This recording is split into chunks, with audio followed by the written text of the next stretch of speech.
Assalamu alaikum. Ga yadda ake rijista da wannan TOPAY. Daga farko za ka sa cikakken sunanka a sama, sunanka da sunan babanka. A ƙasan nan sai ka sa referral code, sai ka sa kamar yadda ka ga na sa din nan, Umar Faruk 22. Sannan a ƙasan nan kuma sai ka zaɓi username ɗinka wanda za ka yi amfani da shi kai ma. Sai ka sa a nan kamar yadda ka gani na sa, gurin inda na sa tauraro 24 ɗin nan. A ƙasan kuma nan kenan sai ka saka email ɗinka. Bayan ka sa email a nan gurin, ƙasan kuma sai ka saka lamban wayanka.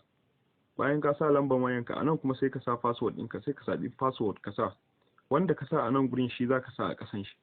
Daga nan kuma sai a tafi information na banki. Daga nan a sama za ka sa sunanka wanda kake amfani da shi a banki kenan, wanda kai rijista da shi a banki za ka sa. Ƙasan kuma sai ka saka lamban account naka. Bayan ka sa lamban account naka, ƙasan kuma sai ka saka sunan bankin da kake amfani da shi.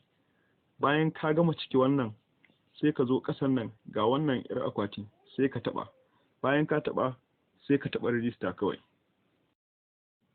Yawwa, bayan ka taɓa rijista ya shigo da kai nan gurin, to ga information inda za ka tura masa kuɗin, sai ya yi approving naka kenan, ya buɗe maka account ɗinka ka fara aiki kai ma kana samu.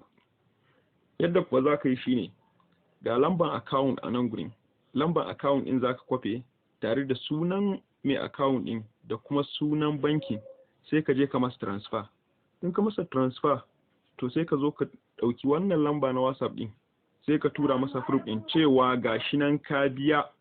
Za ka tura masa ne da receipt ɗin da ka masa transfer na 700 ɗin, da cikakken sunanka wanda ka yi rijista da shi, da kuma email ɗinka wanda ka yi rijista da shi, sai ka tura masa. Yawwa, to bayan ka tura masa kamar haka, ka tura masa, idan ya maka zai rubuta maka done cewa ya gama kenan. Idan ya kammala sai ka dawo cikin nan gurin. Idan ka dawo cikin can gurin inda ka yi rijista, sai ka zo ka yi refresh. Idan ka yi refresh, ka gani zai shigo da kai nan. Yawwa, bayan ka gama rijista ya buɗe maka, to ga yadda za ka yi aiki.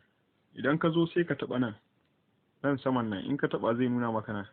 Sai ka zo inda aka rubuta AD posting ɗin nan, sai ka taɓa gurin. In ka taɓa, sai ka taɓa nan inda aka rubuta post ɗin nan. In ka taɓa zai shigar da kai. Idan ya kawo ka nan, sai ka yi can ƙasa. Ga nan inda aka sa share, sai ka taɓa gurin. Idan ka taɓa zai kawo ka nan. To daga nan ma sai ka sake taɓa posting ɗin nan.